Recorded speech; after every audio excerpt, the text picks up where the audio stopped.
അവിടെ ഒരു കഥ പറയട്ടെ നിങ്ങളോട്. പണ്ട് ഒരിടത്തൊരു രാജാവുണ്ടായിരുന്നു. ആ രാജാവിന് നായാട്ടായിരുന്നു അദ്ദേഹത്തിൻ്റെ പ്രധാനപ്പെട്ട വിനോദം. ഒരിക്കൽ അദ്ദേഹം നായാട്ടിന് പോയി. ഉച്ചവരെ നായാട്ട് നടത്തി തളർന്നു ക്ഷീണിച്ച് വനത്തിൽ പടർന്നു പന്തലിച്ച ഒരു മാവിൻ ചുവട്ടിൽ രാജാവ് അമൃതത്തിനായി വിശ്രമിക്കാനിരുന്നു. ഭക്ഷണം കഴിക്കാൻ തുടങ്ങവേ പെട്ടെന്നൊരു കല്ല് പാഞ്ഞു വന്ന് അദ്ദേഹത്തിൻ്റെ കിരീടത്തിൽ പതിച്ചു. കിരീടം തെറിച്ചുപോയി. പട്ടാളക്കാർ 4 ഭാഗത്തേക്ക് മൂടി. അല്പ കഴിഞ്ഞപ്പോൾ മെലിഞ്ഞൊട്ടിയ, എഴുന്നേറ്റ് നിൽക്കാൻ പോലും ത്രാണിയില്ലാത്ത ഒരു പാവപ്പെട്ടവനെ പട്ടാളക്കാർ പിടിച്ചുകൊണ്ടുവന്നു. രാജാവ് ചോദിച്ചു, ഇവനെ എന്ത് ചെയ്യണം? മഹാരാജാവിൻ്റെ കിരീടത്തിന് നേരെ കല്ലെറിഞ്ഞ ഇവനെ എന്ത് ചെയ്യണം? ആഭ്യന്തരമന്ത്രി ഉടൻ ഉത്തരം കൊടുത്തു, ഇവന്റെ പൗരത്വം റദ്ദാക്കി നാട് കടത്തണം. മറ്റു പലരും പറഞ്ഞു, ഇവന്റെ ഗളച്ഛേദം നടത്തണം, ഇവനെ ഇനി ജീവിച്ചിരിക്കാൻ അനുവദിക്കാൻ പാടില്ല, ഇവൻ രാജ്യദ്രോഹിയാണ്. മഹാരാജാവ് അയാളെ അടുത്തു വരാൻ കൽപ്പിച്ചു. എന്നിട്ട് ചോദിച്ചു, എന്താണ്, നീ എന്തിനാണ് കല്ലെറിഞ്ഞത്? അയാൾ പറഞ്ഞു, മഹാരാജാവേ തിരുമേനി, ഞാൻ ഇവിടെ അങ്ങ് നായാട്ടിന് വരുന്നുണ്ടെന്നറിഞ്ഞ് ഇന്ന് രാവിലെ മുതൽ ഇവിടെ അടുത്ത് വന്ന് അങ്ങയെ മുഖം കാണിക്കാൻ കാത്തിരിക്കുന്ന തൊട്ട അയൽവക്കത്തെ ഗ്രാമത്തിലെ ഒരു താമസക്കാരനാണ്. ഞാനും എൻ്റെ കുടുംബവും വല്ലാത്ത പട്ടിണിയിലാണ്. അങ്ങയെ മുഖം കാണിച്ച് എന്തെങ്കിലും സഹായം തേടാൻ വന്നതാണ്. ഉച്ചവരെയും അങ്ങയെ കാണാതെ വന്നപ്പോൾ വിശപ്പ് സഹിക്കാനാവാതെ ഒരു മാമ്പഴം കിട്ടാൻ വേണ്ടി മാവിന് കല്ലെറിഞ്ഞതാണ്. എൻ്റെ ദൗർഭാഗ്യത്തിന് അത് അങ്ങയുടെ കിരീടത്തിലാണ് പതിച്ചത്. എല്ലാവരും പ്രതീക്ഷിച്ചു രാജാവ് അയാളെ നാട് കടത്തുകയോ കൊലപ്പെടുത്താൻ ഉത്തരവിടുകയോ ചെയ്യുമെന്ന് വിചാരിച്ചു. മഹാരാജാവ് പറഞ്ഞു, ഈ പാവപ്പെട്ടവന് 5 കാര്യങ്ങൾ ഉടൻ തന്നെ കൊടുക്കുക. അയാൾക്കൊരു വീട് നിർമ്മിച്ചു കൊടുക്കുക, പോകാൻ വാഹനം കൊടുക്കുക, ഭക്ഷണവും വസ്ത്രവും കൊടുക്കുക, അയാളുടെ കുടുംബത്തിന് കുറച്ച് ധനസഹായം കൊടുക്കുക. എല്ലാവരും അമ്പരന്നു രാജാവിൻ്റെ ഈ വലിയ ഔദാര്യത്തിൽ. അവർ ചോദ്യരൂപേണ മഹാരാജാവിനെ നോക്കിയപ്പോൾ അദ്ദേഹം പറഞ്ഞു, ഈ മാവിന് ഒരു ഇന്ദ്രിയം മാത്രമേ ഉള്ളൂ. കല്ലെറിഞ്ഞപ്പോൾ അത് ആ മാവ് അതിന് പകരം മാങ്ങ കൊടുക്കുന്നു. എനിക്ക് തമ്പുരാൻ 5 ഇന്ദ്രിയങ്ങൾ നൽകിയിട്ടുണ്ട്. അതുകൊണ്ട് ഞാൻ ഇയാൾക്ക് 5 വസ്തുക്കൾ പകരം കൊടുക്കാൻ കൽപ്പിക്കുന്നു. സഹോദരങ്ങളെ, ഞാൻ ഈ കഥ പറഞ്ഞത് രാജധർമ്മം എന്താണ്, ഒരു ഭരണാധികാരിയുടെ ധർമ്മം എന്താണ്? ഭരണാധികാരിയുടെ ധർമ്മം ജനങ്ങൾക്ക് നന്മ കൊടുക്കുക, സന്തോഷിപ്പിക്കുക, ദുരിതങ്ങൾ അകറ്റുക എന്നുള്ളതാണ്. നമ്മുടെ ഈ BJP സർക്കാർ അധികാരത്തിൽ വന്നതിന് ശേഷം നാം കാണുന്നത് എന്താണ്? പൗരന്മാർക്ക് സന്തോഷം കൊടുക്കുന്നു, അതോ അവരെ ക്യൂവിൽ നിർത്തി കഷ്ടപ്പെടുത്തുന്നു? ഓർക്കുന്നുണ്ടോ, 2016 നോട്ട് നിരോധിച്ചപ്പോൾ മൂന്നാറിൽ ഒരു ഹോട്ടലിൽ കയറി ഇംഗ്ലണ്ടിൽ നിന്ന് വന്ന ഒരു സായിപ്പ് ഭക്ഷണം കഴിച്ചിട്ട് പൈസ കൊടുക്കാതെ ഇറങ്ങി ഓടി. നിങ്ങൾ വായിച്ചില്ലേ പത്രത്തിൽ? ഹോട്ടലുകാർ പിന്തുടർന്ന് അയാളെ പിടിച്ചു നിർത്തി. അയാൾ പറഞ്ഞു, എൻ്റെ കയ്യിൽ $ഉണ്ട്, മാറാൻ നിവൃത്തിയില്ല, ഞാൻ 3 ബാങ്കിൽ പോയി, നീണ്ട ക്യൂ ആണ്, 2 ദിവസമായി ഭക്ഷണം കഴിച്ചിട്ടില്ല, നിവർത്തി കെട്ടി ഞാൻ ഇറങ്ങി ഓടിയതാണ്. മോദി സർക്കാർ ജനങ്ങൾക്ക് കൊടുത്ത ക്ഷേമം ഇതാണ്. അച്ഛാദിൻ എന്ന് പറഞ്ഞുകൊണ്ട് ജനങ്ങളെ കഷ്ടത്തിലും ദുരിതത്തിലുമാക്കുകയാണ്. ഇതാണോ രാജധർമ്മം? സഹോദരങ്ങളെ, ഒറ്റക്കണ്ണൻ കാളക്കൂറ്റൻ മേയുന്ന സ്ഥലം പെട്ടെന്ന് മനസ്സിലാക്കാം. കാരണം ഒറ്റക്കണ്ണൻ കാളക്കൂറ്റൻ അവൻ്റെ ആ കണ്ണുള്ള ഭാഗത്ത് മാത്രമേ മേയൂ. അയാൾ മേഞ്ഞ ഇടം പെട്ടെന്ന് മനസ്സിലാക്കാം. ഞാൻ പറയുന്നു, ഭാവി ചരിത്രത്തിൽ BJPയുടെ ഭരണകാലഘട്ടം ചരിത്രകാരന്മാർക്ക് പെട്ടെന്ന് കണ്ടെത്താനാകും. കാരണം അവരുടെ കാഴ്ചപ്പാട് ഏകപക്ഷീയമാണ്. അവരുടെ നടപടികൾ പക്ഷപാതപരമാണ്. അവരുടെ മുഖമുദ്ര ന്യൂനപക്ഷ വിരോധമാണ്, മുസ്ലിം വിരോധമാണ്. ഞാൻ വിശദീകരിക്കുന്നില്ല, ഇവിടെ ഒരുപാട് ആളുകൾ സംസാരിക്കാനുണ്ട്. ആദ്യമായി ഇഫ്താർ വിരുന്ന് നിർത്തലാക്കി. ഇന്ത്യ ഭരിച്ച എല്ലാ പ്രധാനമന്ത്രിമാരും പ്രസിഡന്റുമാരും റമദാനിൽ ഇഫ്താർ പാർട്ടികൾ സംഘടിപ്പിക്കുമായിരുന്നു. ആദ്യം ഇഫ്താർ പാർട്ടി നിർത്തലാക്കി. നാം ആരും ശ്രദ്ധിച്ചില്ല, സാരമില്ല എന്ന് വിചാരിച്ചു. രണ്ടാമതായി സ്ഥലനാമങ്ങൾ മുഴുവൻ മാറ്റി ഹൈന്ദവ പേരുകൾ കൊണ്ടുവന്നു. മനസ്സിലാക്കണം, ഉത്തരേന്ത്യയിലെ പ്രധാനപ്പെട്ട നഗരങ്ങൾ മുഴുവനും മുസ്ലിമീങ്ങൾ സ്ഥാപിച്ചതാണ്. ഫൈസാബാദ്, അലഹാബാദ്, അഹമ്മദാബാദ്, ഔറംഗാബാദ്, നിങ്ങൾ നോക്കുക.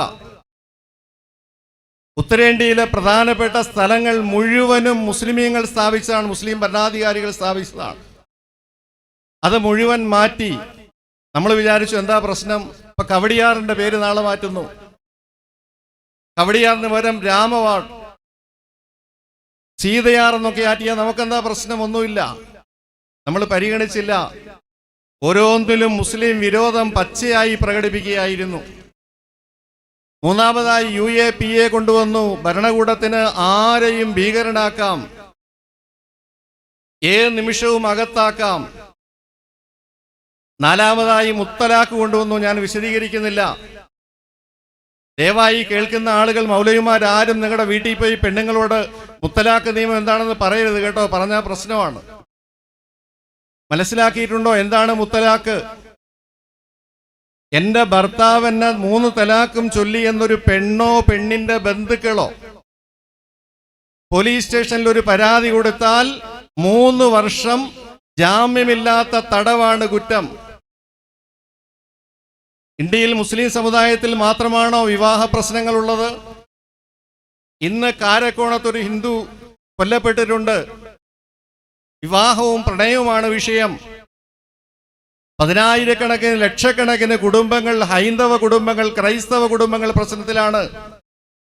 അവർക്കൊന്നും പ്രശ്നമില്ല. മുസ്ലിം തലാഖ് ചൊല്ലിയാൽ 3 വർഷം ജാമ്യമില്ലാത്ത തടവ്.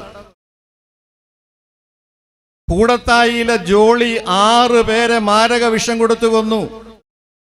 ജോളിക്ക് ഇന്ത്യൻ നിയമം അനുസരിച്ച് 91-ാമത്തെ ദിവസം ജാമ്യം കിട്ടും. നിങ്ങളുടെ ഭാര്യയെ നിങ്ങൾ തലാഖ് ചൊല്ലിയെന്ന് അവിടെ ഒരു പരാതി കൊടുത്താൽ മതി, അല്ലെ അവളുടെ ബന്ധുക്കൾ കൊടുത്താൽ 3 വർഷം നിങ്ങൾക്ക് ജാമ്യമില്ലാത്ത തടവാണ്. ദയവായി ഭാര്യമാരുടെ ഈ കാര്യമൊന്നും ആരും പറയരുത് കേട്ടോ, ചിലപ്പോൾ പ്രശ്നമാകും. സിവിൽ ക്രിമിനൽ നിയമമാക്കി മാറ്റി. 5-ാമതായി സഹോദരങ്ങളെ, കാശ്മീരിലെ 370-ാം വകുപ്പ് എടുത്തു കളഞ്ഞു. മുൻ മുഖ്യമന്ത്രിമാരടക്കം നേതാക്കളെ മുഴുവൻ വീട്ടുതടങ്കലിലാക്കി. ഒരു രാജ്യത്തെ മുഴുവനും ബന്ദികളാക്കി. എന്തിന്റെ പേരിൽ? അമിത്ഷാ പാർലമെന്റിൽ പോക്കറ്റിൽ നിന്നും ഒരു കടലാസ് ഇങ്ങനെ എടുത്തപ്പോ ഒരു സംസ്ഥാനം കേന്ദ്രഭരണ പ്രദേശമായി മാറി. ഇന്ത്യയുടെ ചരിത്രത്തിൽ കേന്ദ്രഭരണ പ്രദേശങ്ങൾ സംസ്ഥാനമായത് ചരിത്രമുണ്ട്. സംസ്ഥാനം കേന്ദ്രഭരണ പ്രദേശമായത് ഇന്ത്യയുടെ ചരിത്രത്തിൽ ആദ്യമാണ്. അവസാനമായി പൗരത്വ ഭേദഗതി ബിൽ കൊണ്ടുവന്നു. ആർക്കെങ്കിലും ഇത്രയും കാലം BJP നടത്തിയ ഭരണപരിഷ്കാരങ്ങളും ബില്ലുകളും നയപരിപാടികളും മുസ്ലിം വിരുദ്ധമാണെന്ന് സംശയമുണ്ടായിരുന്നെങ്കിൽ എല്ലാവരുടെയും എല്ലാ സംശയവും തീർത്തുകൊണ്ട് ഇത് തികച്ചും ന്യൂനപക്ഷ വിരുദ്ധമാണ്, മതവിരുദ്ധമാണ്, മുസ്ലിം വിരുദ്ധമാണെന്ന് ആർക്കും മനസ്സിലാകത്തക്കവണ്ണം. ഞാനതാ പറഞ്ഞ, ഒറ്റക്കണ്ണൻ കാളക്കൂറ്റൻ മേയുന്ന സ്ഥലം പെട്ടെന്ന് തിരിച്ചറിയാം. BJPയുടെ ഭരണകാലഘട്ടം ചരിത്രത്തിൽ നാളെ ചരിത്രകാരന്മാർക്ക് പെട്ടെന്ന് അടയാളപ്പെടുത്താനാവും. മുസ്ലിം വിരോധം മാത്രം. എൻ്റെ പ്രിയമുള്ള സഹോദരങ്ങളെ, ഞാൻ ചോദിക്കട്ടെ, 6 പേർക്ക് കൊടുക്കുന്നത് 7-ാമത്തവന് മാത്രം കൊടുക്കാത്ത എന്താണ്? ഇവിടെ പറയപ്പെട്ടു, ഇന്നലെ ശ്രീ ജോർജ് ഓണക്കൂറിനെ കാണാൻ പോയി കേന്ദ്രമന്ത്രി. ബിഷപ്പിനെ കാണാൻ ചെന്നു. അവരൊക്കെ ചോദിച്ചു, ഇതാണ് 6 പേർക്ക് കൊടുക്കുന്നത് 7-ാമന് കൊടുക്കുന്നതിൽ എന്താണ് തെറ്റ്, എന്താ കുഴപ്പം? ഉത്തരമില്ലായിരുന്നു. കേന്ദ്രമന്ത്രി 10 വീട്ടിൽ പോകാൻ ഇറങ്ങിയതാണ്. 3 വീട് കഴിഞ്ഞപ്പോൾ നിർത്തി അദ്ദേഹം പോയി. കാരണം എല്ലാ സ്ഥലത്തും കിട്ടുന്ന തിരിച്ചടിയാണ്. ഇന്നലെ ഇവിടെ തിരുവനന്തപുരത്ത് നടന്നതാണ്. 3-ാമത്തെ വീട്ടിൽ സന്ദർശനം അവസാനിപ്പിച്ചു. വട്ടിയൂർക്കാവിൽ മത്സരിച്ച BJPയുടെ സ്ഥാനാർത്ഥി ശ്രീ അഡ്വക്കേറ്റ് സുരേഷ് കൂടെ ഉണ്ടായിരുന്നു. 4-ാമതൊരു വീട്ടിൽ പോകാൻ പറ്റിയില്ല. ഇതാണ് കേരളം, ഇതാണ് മലയാളി. സഹോദരങ്ങളെ, തികച്ചും മതവിരുദ്ധം. ലോകത്താദ്യമായിട്ട് പൗരത്വം നിഷേധിച്ച് പൗരത്വത്തിനെതിരായിട്ട് നടപടിയെടുത്ത ഹിറ്റ്ലറാണ്. ഇവരൊക്കെ പിന്നെ വരുന്നുള്ളൂ. ആ ഹിറ്റ്ലറുടെ ചരിത്രം വായിക്കട്ടെ ശ്രീ അമിത്ഷാ, ശ്രീ മോദി വായിക്കട്ടെ. എന്താണ് ഹിറ്റ്ലർ? 10 വർഷം തികച്ചോ? 10ാമത്തെ വർഷം സ്വയം തോക്കെടുത്ത് വെടിവെച്ച് ആത്മഹത്യ ചെയ്യേണ്ടി വന്നില്ലേ? ഏകാധിപതികൾക്ക് ചരിത്രത്തിൽ സ്ഥാനമില്ല. സ്വേച്ഛാധിപതികൾ സ്വയം എരിഞ്ഞൊടുങ്ങും. ചരിത്രമല്ലേ ഇത്? തലനാമങ്ങൾ മാറ്റാൻ നടക്കുന്ന അമിത്ഷാ ആദ്യം സ്വന്തം പേര് മാറ്റട്ടെ. ഞാൻ ചോദിക്കട്ടെ, അമിത് ഷാ, അമിത് സമ്മതിച്ചു, ഷാ എവിടെ നിന്ന് വന്നു? ഷാ പേർഷ്യൻ വാക്കാണ്, ഇസ്ലാമിക് നാമമാണ്. അദ്ദേഹം ആദ്യം പേര് മാറ്റട്ടെ. ഷാ ഹൈന്ദവ നാമമല്ല. മുസ്ലിമീങ്ങൾ അവരുടെ ദേശസ്നേഹമൊന്നും ആരും ചോദ്യം ചെയ്യേണ്ട. പറഞ്ഞാൽ ഒരുപാട് ചരിത്രം പറയാനുണ്ട്, സമയമില്ല. ഒറ്റ കാര്യം, മഹാനായ ഉമർ ഖാദി, മഹാത്മാഗാന്ധി സ്വാതന്ത്ര്യ സമരത്തിന് ഇറങ്ങുന്നതിന് കൃത്യം 50 വർഷം മുമ്പ് ബ്രിട്ടീഷുകാരന് നികുതി നിഷേധിച്ച് സമരം ചെയ്ത് ജയിലിലടയ്ക്കപ്പെട്ടയാളാണ്. മഹാത്മാഗാന്ധി സ്വാതന്ത്ര്യ സമരത്തിൽ ഇറങ്ങുന്ന 1869 50 വർഷം മുമ്പ്, അര സെഞ്ചുറി മുമ്പ്, AD 1819 അള്ളാഹുവിന്റെ ഭൂമിക്ക് ബ്രിട്ടീഷുകാരന് നികുതി കൊടുക്കില്ല എന്ന് പ്രഖ്യാപിച്ച് സമരം ചെയ്ത് ജയിലിലടയ്ക്കപ്പെട്ടു ഉമർ ഖാദി. അദ്ദേഹം എഴുതിയ കത്ത്, അദ്ദേഹം നിമിഷ കവിയായിരുന്നു. അദ്ദേഹം എഴുതിയ കത്ത് പ്രസിദ്ധമാണ്. സലാമിൽ മുഅബ്ബദി ഇലാ ഹളറത്തിൽ അലവി ശൈഖി വ മുർഷിദി സ്വലാത്തും വ തസ്ലീമുൻ.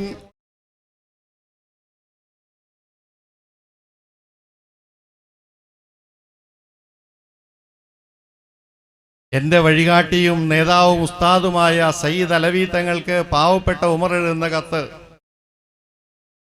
തരീമിയുദാരിൻ ഹളറമയ്യു ശരീഫു മിൻ ഖുലാസാനി ഔലാദിൻ നബിയി മുഹമ്മദി സ്വലാത്തും വ തസ്ലീമുൻ.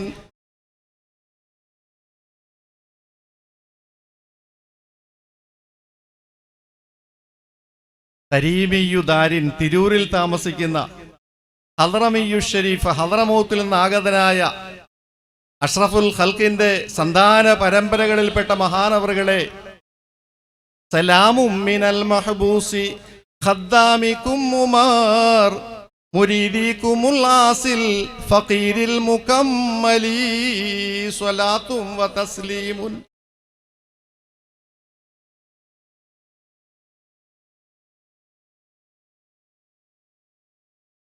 അല്ലാഹു മദീനയിലെ മുത്തിനെത്തുന്ന ഈ സ്വലാത്തിന്റെ പേരിൽ അതിൻ്റെ ബറക്കത്ത് കൊണ്ട് ഈ നശിച്ച ബില്ല് ഇല്ലാതാകാൻ തൗഫീക്ക് നൽകുമാറാകട്ടെ. ജയിലിലടയ്ക്കപ്പെട്ട സാധുവായ അങ്ങയുടെ ശിഷ്യനായ ഉമർ എഴുതുന്ന കത്ത്. ഫസയ്യറനി ഫിൽ ഹബ്സി സാഹിബു തുക്കിടി അലാ ദുൽമിനി ബു സാഹിബിൻ വഹുവ മുതദി സ്വലാത്തും വ തസ്ലീമുൻ.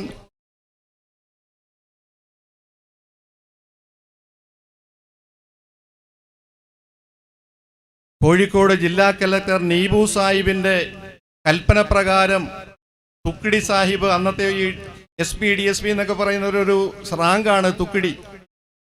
തുക്കിടി സാഹിബ് എന്നെ കോഴിക്കോട് ജയിലിൽ അടച്ചിരിക്കുന്നു, അങ്ങ് അറിഞ്ഞോ?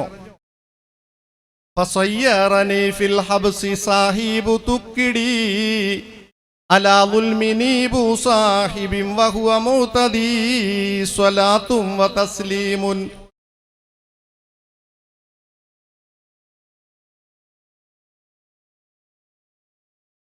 فوكل بحيوان كفر ليحرسوا حضار ذهابي للمكان المبعد صلاة وتسليم.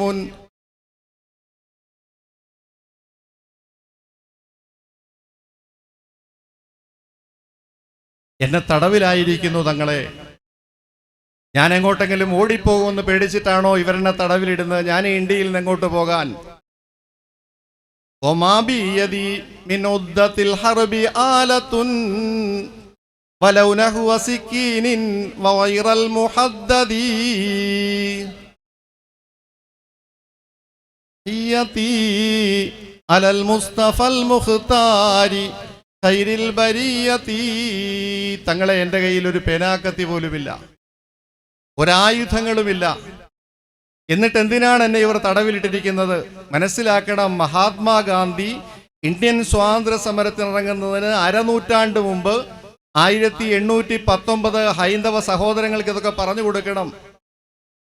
ബ്രിട്ടീഷുകാരനോട് സമരം ചെയ്ത് ജയിലിലടയ്ക്കപ്പെട്ടവരുടെ പിൻഗാമികളാണ് നാമെങ്കിൽ ഇവിടെ പറയപ്പെട്ടതുപോലെ നാം ഇത് കണ്ട് ഭയപ്പെടുകയില്ല, പിന്മാറുകയില്ല. ജനനം ഒന്നേ ഉള്ളൂ, മരണവും ഒന്നേ ഉള്ളൂ. സഹോദരങ്ങളെ, നരഭോജിയായ കടുവയുടെ കാൽപ്പാടുകൾ വീടിന്റെ പരിസരത്ത് കണ്ടാൽ അപകടം മണത്തുകൊള്ളുക.